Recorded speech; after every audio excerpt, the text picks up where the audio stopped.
Hello. വൃശ്ചിക മാസത്തിലെ കാർത്തിക നാളിൽ ഞങ്ങൾ രായിരനെല്ലൂർ നാറാണത്ത് പ്രാന്തര മല കയറാൻ പോയ വീഡിയോ ആണിത്. പട്ടാമ്പിയിൽ നിന്ന് വാളാഞ്ചേരി ബസ്സിൽ കയറി ഒന്നാന്തിപ്പടി എന്ന് പറയുന്ന സ്റ്റോപ്പിലിറങ്ങി.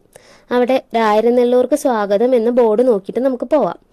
കുറച്ചു ദൂരം ചെന്ന വഴി രണ്ടായിട്ട് സ്പ്ലിറ്റ് ചെയ്യുന്നുണ്ട്. ഇതിലെ രണ്ട് വഴിയിലൂടെ പോയാൽ നമുക്ക് മലയുടെ മുകളിലെത്താം.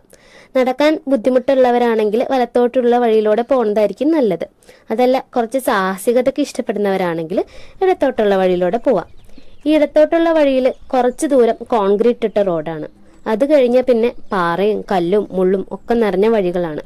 ചെറിയ ചെറിയ ഉരുളൻ കല്ലുകളുണ്ട്. അതിൽ തട്ടി വീഴാതെ ശ്രദ്ധിച്ച് വേണം നടക്കാൻ. നമ്മുടെ ആരോഗ്യമാണ് ഏറ്റവും വലുതെന്ന് മനസ്സിലാക്കി പതിയെ ആവശ്യ സമയത്ത് വിശ്രമിച്ച് ശ്രദ്ധിച്ച് വേണം ഈ വഴി മല കയറാൻ. ഇനി നമുക്ക് കുറച്ച് നാരായണത്തെ ഭ്രാന്തനെ കുറിച്ച് സംസാരിക്കാം. വിക്രമാദിത്യ രാജസദസ്സിലെ പ്രമുഖ പണ്ഡിതന്മാരിൽ ഒരാളായിരുന്ന വരരുചിക്ക് പഞ്ചമി എന്ന പറയി പെൺകുട്ടിയിൽ ജനിച്ച 12 മക്കളിൽ ഒരാളാണ് നാരായണത്തെ ഭ്രാന്തൻ. ഇതാണ് പറയിപ്പറ്റ മന്ദിരകുലം എന്നറിയപ്പെടുന്നത്. പാലക്കാട് ജില്ലയിലെ ആമയൂർ മനയിലാണ് നാരായണത്തെ ഭ്രാന്തൻ വളർന്നത് എന്നാണ് കരുതപ്പെടുന്നത്. പിന്നീട് പഠനത്തിനായി പട്ടാമ്പി രായരനെല്ലൂരുള്ള തിരുവേഗപ്പുറ ഇല്ലത്ത് വന്നു.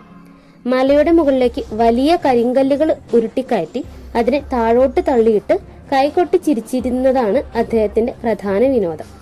ഭിക്ഷയെടുക്കലായിരുന്നു ഉപജീവന മാർഗം.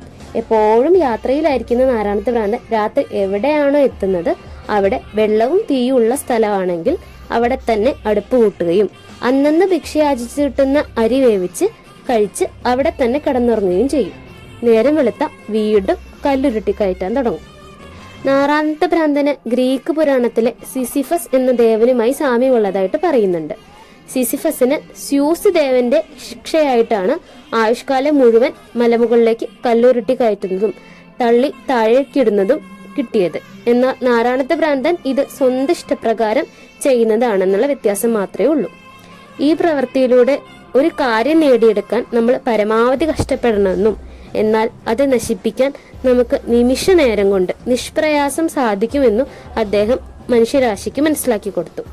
ഈ ഇഷ്ടവിനോദത്തിനിടയ്ക്ക് ഒരു തുലാമാസം 1-ാം തീയതിയാണ് അദ്ദേഹത്തിന് വനദുർഗയായ ദേവി പ്രത്യക്ഷയാവുന്നത്. അതിന്റെ ഓർമ്മയ്ക്കായിട്ടാണ് എല്ലാ കൊല്ലവും തുലാമാസം 1-ാം തീയതി രായരനെല്ലൂർ മല കയറാൻ ആളുകൾ എത്തുന്നത് എന്നാണ് വിശ്വാസം. തുലാമാസം 1-ാം തീയതി കൂടാതെ തന്നെ എല്ലാ കൊല്ലവും വൃശ്ചിക മാസത്തിലെ കാർത്തിക നാളിലും ഇവിടെ ഭയങ്കര വിശേഷമാണ്. അങ്ങനെ നമ്മൾ മല കയറി മുകളിലെത്തിയിട്ടുണ്ട്. ഇവിടെ നിന്ന് നോക്കിയായിട്ടുള്ള ഒരു വ്യൂ അടിപൊളിയാണ്. ബാക്കി വിശേഷങ്ങളൊക്കെ അടുത്ത വീഡിയോയിൽ പറയാം.